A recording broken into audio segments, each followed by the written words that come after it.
Hello बच्चों, राम राम, नमस्कार, जय सिया राम। तो हम डीके टीचिंग क्लासेस की तरफ से देशराज और आज हम आपके लेके आ चुके हैं। क्या लेके आ चुके हैं? तो आज हम आपको लेके आ चुके हैं कक्षा 10वीं की गणित। कक्षा 10वीं गणित एमपी बोर्ड 2026 आपके वार्षिक पेपर में एक आपको एचसीएफ और एलसीएम का क्वेश्चन देखने को मिलेगा। 2 या 3 नंबर में आता है या 4 नंबर में भी आ सकता है। तो ये टॉपिक बहुत महत्वपूर्ण है, तो भैया वीडियो को आपको पूरा देखना पड़ेगा। अगर आपको एचसीएफ और एलसीएम निकालना सीखना, तो कक्षा 9वीं के बच्चे जो कक्षा 9वीं में पढ़ते थे पिछले साल, आज हम 10वीं में आ चुके हैं। तो भैया देख लो, आपको शुरू से आपको हम बिल्कुल एक जीरो लेवल से आपको बताएंगे। आपको अध्याय 1 का नाम क्या है? वास्तविक संख्या, आपको इसमें बताएंगे। और साथ साथ में हम आपको दे रहे हैं फ्री कोचिंग, ऑनलाइन और ऑफलाइन दोनों तरह से रहेगी।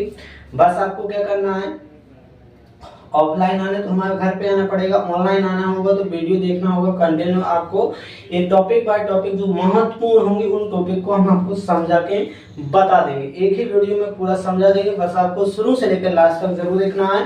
और अगर आपको वीडियो पसंद आ जाए तो लाइक करने और एक कमेंट शेयर कर देने।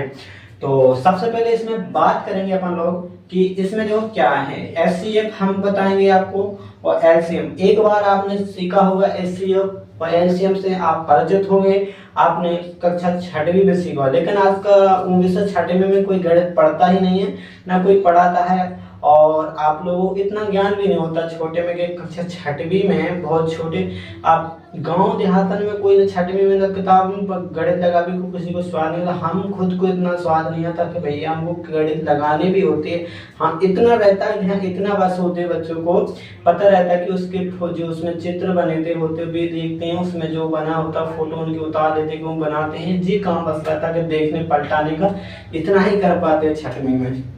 और 9वीं 8वीं 9वीं में आते आते फिर गणित का ही स्वाद पता चलता है कि किताब लगाने भी पड़ते हैं। तो 6वीं की तो हम बात ही करना भूल जाएं, छोड़ दो। अब आज के समय में वर्तमान में आप सब कुछ पढ़ने भी लगा है। 6वीं की किताब गणित लगाने भी लगे कुछ बच्चे और पढ़ते भी हैं, ठीक है। तो जो पढ़ता है ना, तो जो शुरू से पढ़ेगा गणित उसको अच्छी गणित रहेगी उसकी। जो बचपन से पढ़ता है, मतलब बचपन से मतलब जो छोटी क्लास से गणित पढ़ता है ना, 5वीं से ले लो, अगर 5वीं से बच्चा गणित लगाने लगे और 10वीं तक जाए तो वो गणित पढ़ने की जरूरत नहीं है। 10वीं में वो खुद सॉल्व कर देगा हर क्वेश्चन। थोड़ी भी उसको सजेशन के अंदर उसको थोड़ी समझा दो, फिर अपने आप लगा देगा पूरा। क्योंकि ये आप लोग पीछे पढ़ा लिया है आपने, वही आपसे पूछा और आपने 6वीं में पढ़ा था लघुत्तम, लासा, मासा, मतलब उसके नाम से जानते हो, लासा या लघुत्तम या महत्तम बोल दो, ठीक है।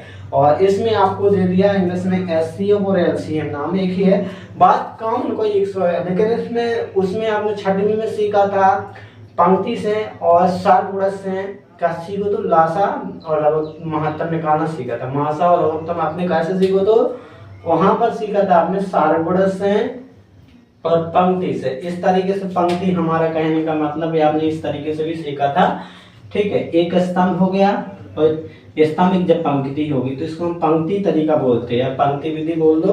तो इस तरीके से आप लोग उत्तम निकालना बोलते हैं, ठीक है। तो आपको और इसमें आपको क्या करना है, इसमें आपको पढ़ना है कक्षा 10वीं में हम बताते हैं आपका सीखना आवाज गुणनखंड विधि से। आवाज गुणनखंड विधि से या अंक गणित की आधारभूत में भी बोला जाता है, या आवाज गुणनखंड विधि भी बोल सके थे अपन कि आवाज गुणनखंड विधि से अपन इनकी का सीखने लघुत्तम महत्तम निकालना सीखना। तो बस आपको हमने महत्तम क्या है और लघुत्तम ज्ञात से हमने इनकी डेफिनेशन लिखवाई है, थोड़ी सी अपने तरीके से समझाने का प्रयास पर लिखा है कि कोशिश करिए। और किताबों में बुक में कुछ अलग तरह से लिखी है, हमने अपने तरीके से बनाई है। अगर कुछ गलत हो या त्रुटि हो जाए तो उसके लिए माफ कर देना, ठीक है। और इनमें देखो आ रहा हम आपका समझा है एक एक शब्द पता है। बस आपको देखो, अगर हम वीडियो आप लोग देख लो और आपके एचसीएफ और एलसीएम निकालना बनने लगे तो आपका कमेंट करने हैं और बताना, और फिर आपको बुक के क्वेश्चन लगाने का प्रयास करना। प्रश्न वाली 1.1 का क्वेश्चन लगाने के चालू कर देना, उदाहरण से लगाना है आपको, उदाहरण 6 से आपको लगाना चालू कर देना, ठीक है। उदाहरण 6 जो नाम चाहे 1 हो चाहे 2 ऐसे नाम है, पुराने में तो 6 ऐसा पर। और एचसीएफ आपका एचसीएफ का होता है भैया, एचसीएफ को महत्तम समवर्तक बोलते हैं। क्या कहलाता है एचसीएफ? महत्तम समवर्तक। इसको शॉर्ट में मासा भी बोलते हैं। क्या बोलते हैं? मासा। मासा एचसीएफ ये हाइपर कॉमन फैक्टर है, या इसको इंग्लिश में हाईएस्ट कॉमन फैक्टर होता है, इक्वल लीस्ट कॉमन मल्टीप्लाई। ठीक है, तो जे इंग्लिश में होता है, और देख लेना इंग्लिश में ऐसा ही होगा, हाईएस्ट कॉमन फैक्टर। लोअर ऐसा होगा, लोअर कॉमन मल्टीप्लाई। जे इसको हमें नाम ढंग से ध्यान नहीं, लेकिन लघुत्तम समवर्तक इसका तो हिंदी पता है हमको, हम इंग्लिश से ज्यादा मतलब नहीं रखे। ठीक है, इंग्लिश से ज्यादा हमारा ताल्लुकात नहीं रहा, मेल मतलब उसे हमारे भाव मेल मैच निखास से लोग ज्यादा पसंद नहीं करें। ठीक है, तो यहाँ पर हम आपको बता दें, सबसे पहले आपको क्या करना होगा, महत्तम जानना होगा। महत्तम क्या है? दो या दो से अधिक संख्या। मतलब महत्तम दो या दो से अधिक संख्याओं, दो या दो से अधिक संख्याओं के अभाज्य गुणन। मतलब महत्तम दो या दो से अधिक संख्याओं की निकाली जात, एक संख्या का भी महत्तम नहीं निकाला जाता है। दो या दो से अधिक संख्याओं के अभाज्य गुणन में, जो दो हैं, दो संख्याएं आवेद में, तीन संख्या में, उनके अभाज्य गुणन खंडन में से उभयनिष्ठ गुणनखंड की सबसे छोटी, यहाँ उभयनिष्ठ गुणनखंड की ऐसा लिख सकता, उभयनिष्ठ अभाज्य गुणनखंडों में उभयनिष्ठ गुणनखंड की सबसे छोटी घात का गुणनफल, या ऐसा भी लिख सकते हैं, उभयनिष्ठ सबसे छोटी घात का गुणनफल कहते हैं।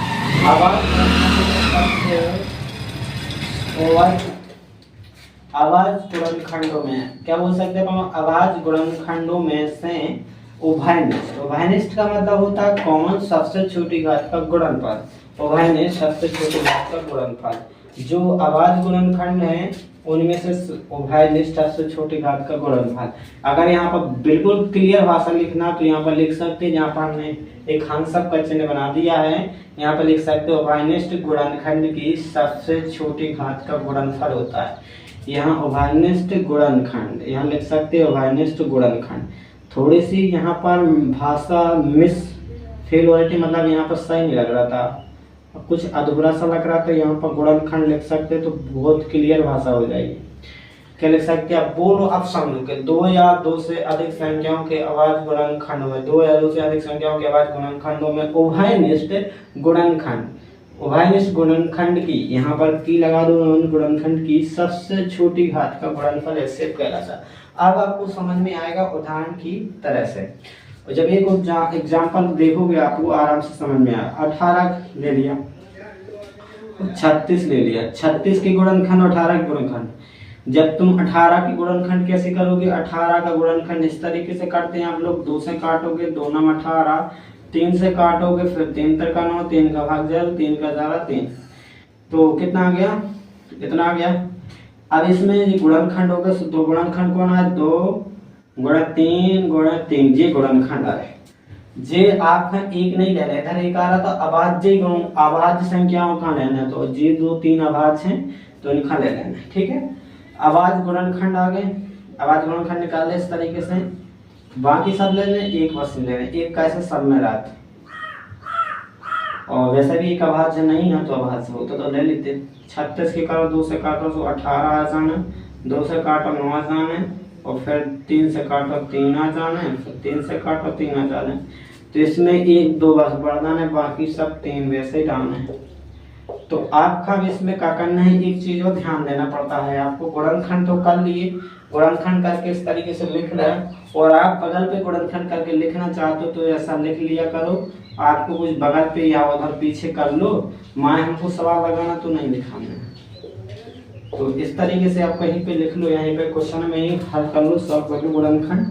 फिर आपको इनको क्या करना है, घातांक के रूप में बनाना है। यहाँ सबसे छोटी घात में होगा तो घातांक में पहले इनको परिवर्तित करो, मतलब इनको जो अभाज्य गुणनखंड की है इनको घातांक में बनाओ। तो घातांक कैसे बनाओगे? सबसे पहले जो जितनी बार इसमें बार बार आता है उसको उतनी घात लगा देंगे। एक बार 2 है तो 2 की घात 1 हो जाएगी, गुणे 3 कितनी बार आ 2, तो 3 की घात 2 हो जाएगी।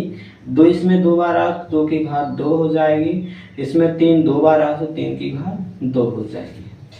अब इसमें आपको बता दें, अब आपका HCF एचसीएफ कैसे निकालें? एचसीएफ में अभी हमने आपको पढ़वाया था भली बार। एचसीएफ कौन सा? 18 और 36 का निकालना, 18 और 36 का। तो बता दे रहे हैं हम आपका 18 और 36 का एचसीएफ निकालना है। इसमें लिखा था 2 या 2 से अधिक, 2 या 2 से अधिक संख्याओं के अभाज्य गुणनखंड, गुणनखंडों में से उभयनिष्ठ गुणनखंड की, उभयनिष्ठ गुणनखंड जे हैं और जे भी हैं, उभयनिष्ठ गुणनखंड की सबसे छोटी घात, जे उभयनिष्ठ हैं और जे उभयनिष्ठ है, दोनों में हो वही कहलाता है उभयनिष्ठ। उभयनिष्ठ सबसे छोटी घात का गुणनफल। उभयनिष्ठ सबसे छोटी घात दो, इनमें से छोटी कौन है? घात पे देखना, दो तो घात बड़ी है, इधर एक छोटी है, तो 2 1 में बड़ा कौन होता है? बात 2 1 में छोटी कौन होती है? एक छोटा होता है। तो 2 की घात 1 छोटी है, तो 2 की घात 1 कहते हैं एचसीएफ में आते हैं। फिर गुणा लगा है, फिर इधर उभयनिष्ठ है, इनमें छोटा कौन है? तब बराबर समान है, तो दो कोनो भी एक ठैया ले सकते हैं, 3 की घात 2 ले लो, 2 ही समान है तो ले सके तमाम। और इधर आपको इनका क्या करना, 2 कितनी बार, 2 की घात जितनी बार लिखा उसको उतनी बार, 2 की घात 1 है तो एक बार 2 लिख देंगे, गुणा लगाएंगे, 3 कितनी बार, 3 की घात 2 है तो 2 लिखेंगे। इनका गुणा करोगे तो कितना आ जाए? 3 का 9, 9 दूना 18। तो एचसीएफ कितना आ गया भैया? 18 आ गया। आपको बता दें एक बात और आप लोग ध्यान रखो, हमेशा एचसीएफ इन दोनों संख्या के बराबर भी हो सकत लेकिन बड़ो न रहे। इन दो संख्या से बराबर भी हो सकत, एक संख्या भी देखो बराबर है, दोनों संख्या के बराबर भी हो सकत, और इन दोनों से बड़ो न रहे, कि इन दोनों से छोटो रहे, इन दोनों से बड़ो बस न रहे। कि तुम्हारे 36 तुम्हारे 38 आ जाता हूँ, हम 37 आ सका कब हम ऐसे 36 भी आ सका, लेकिन क्या बताई हमने, जो ध्यान देना जांच के तौर पे आपको इनका भाग भी 18 का भाग इसमें जा रहा है, 18 का भाग इसमें भी जा रहा है, तो 200 सही है। और इनसे बड़ा हो तो गलत है, इनसे छोटा ही होना चाहिए, बराबर होना चाहिए, तो ये ध्यान देना। सेम तरीका इसमें एलसीएम वही कहलाता है, 2 या 2 से अधिक संख्याओं के अभाज्य गुणनखंड में प्रत्येक संख्या में, इन्हें प्रत्येक में, प्रत्येक संख्या में संबंध गुणनखंड की सबसे बड़ी घात का गुणनफल होता है, गुणनफल एलसीएम कहलाता है। अब इसको ऊपर ही बताएंगे, नीचे आपको देख नहीं रहा होगा, हम इतना पता जानते हैं।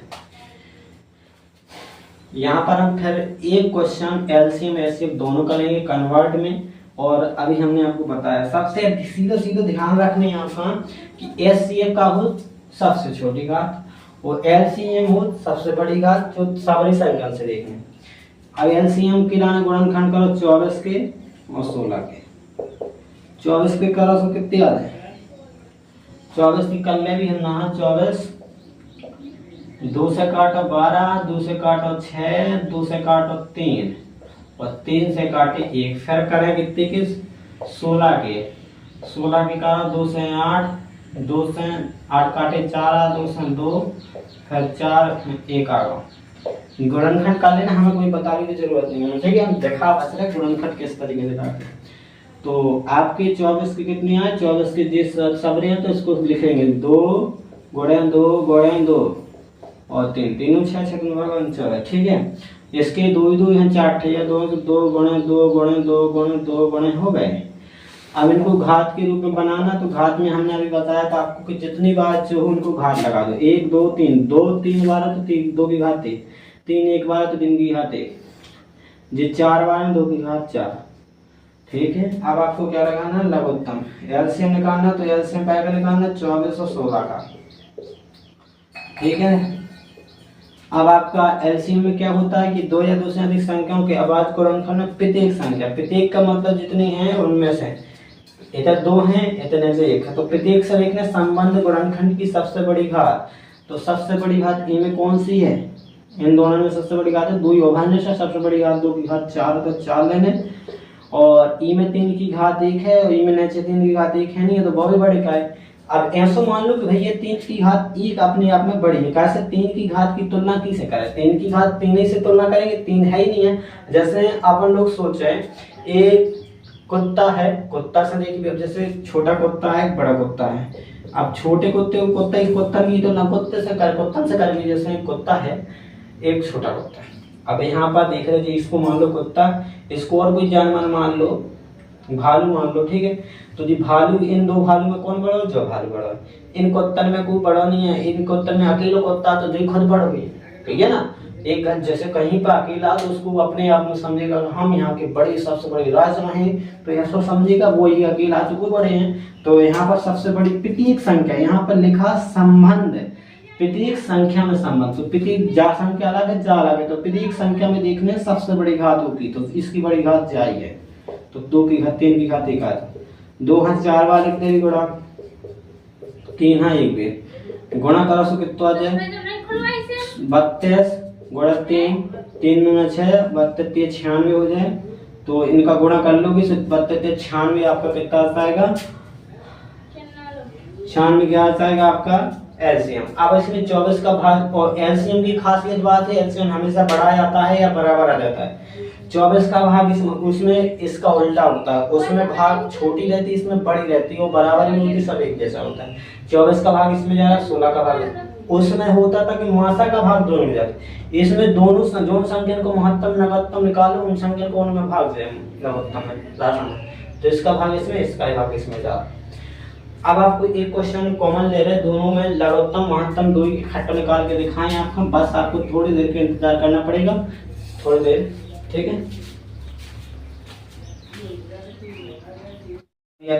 हमने आपसे कहा था कि हम एक क्वेश्चन लेंगे जिसमें आपको एचसीएफ और एलसीएम दोनों ही ज्ञात करने के लिए एक साथ कहेंगे। तो एक क्वेश्चन ले लिया जिसमें संख्या 6 और 15 का एचसीएफ एलसीएम ज्ञात करना। बात आपको ध्यान रखना है कि एचसीएफ में छोटी घात और एलसीएम में बड़ी घात।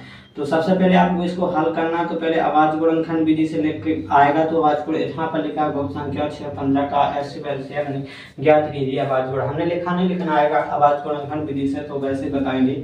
सबसे पहले आपको डालना आवाज गुणनखंड विधि, क्या लिखना आवाज गुणनखंड विधि। कैसे हम गुणनखंड विधि से लगाएंगे, तो आवाज गुणनखंड विधि से डालेंगे और आवाज संख्या से परिचित होगी जिसमें आवाज संख्या आती है, इसलिए इसकी गुणनखंडन में आवाज संख्या देते हैं। 6 की गुणनखंड करोगे 2 गुणे 3 आ पाएंगे, और 15 की करोगे तो कितना आएगा 3 5। एक क्वेश्चन लिया 3 5, इनका आपको घातांक रूप बनाना, तो 2 की घात 2 कितनी बार एक बार, 3 कितनी बार एक बार, और 3 कितनी बार एक बार, 5 कितनी बार एक बार।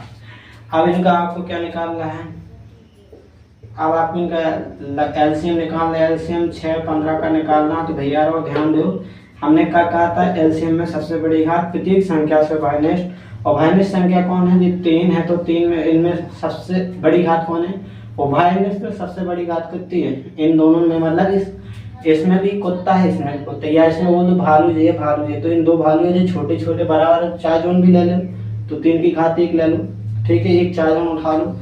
अब इसमें देखो अलग अलग है, जे मान लो कुत्ता है, जे बिल्ली है, जे अपने आप अलग अलग ही खुद अकेले हैं, तो अपने आप में बड़ी कहाँ है, तो 2 की घात 1 ले लो, 5 की घात भी ले लो, क्योंकि जे अपने आप में बड़े। 3 हाँ एक बार लिखो, 2 हाँ भी एक बार लिखो, 5 हाँ भी एक बार लिखो, क्योंकि घात एक एक लगी तो एक एक गुणा में लिख दो। 3 दूना 6, फिर 5 से गुणा करोगे 5 6 का 30, तो कितना आ जाएगा 30 एलसीएम आ गया, लघुत्तम कितना आ गया 30। अब आप लोग चेक करोगे लघुत्तम हमेशा बड़ा रहता है या बराबर हो जाता है, तो 6 का भाग इसमें जा रहा, 15 का भाग जा सही है। और निकालने अपन का एचसीएफ, तो एचसीएफ 6 15 का ही निकालना है, तो 6 15 डालेंगे। अब इधर दोबारा से कोई गुणनखंड करने की कोई जरूरत नहीं, तो उसमें दोबारा लिखेंगे अपन लोग गुणनखंड, इसी में फिर कर देंगे, उधर और लगा दिए और। अब एलसीएम करना 6 15 का, तो इसी में देखना क्या ओवरनेस्ट सबसे छोटी घात, तो ओवरनेस्ट जे है, और है जो ओवरनेस्ट नहीं उसको छोड़ देना है एचसीएफ में, जो ओवरनेस्ट नहीं है उसको छोड़ देना है। ओवरनेस्ट की सबसे छोटी, दो समान है, 6 4 उठा लो, 3 उठा ले, 3 की घात 1, तो एचसीएफ कितना आ जाएगा 6 15 का 3, कितने आ जाएगा 3 हाँ एक बार लिखने से एक बार कितना आ गया 3। तो आपको इस तरीके से करना है हर क्वेश्चन को, ठीक है। और वीडियो अच्छा लगा तो वीडियो को लाइक करें, शेयर करें। जय श्री राम, धन्यवाद।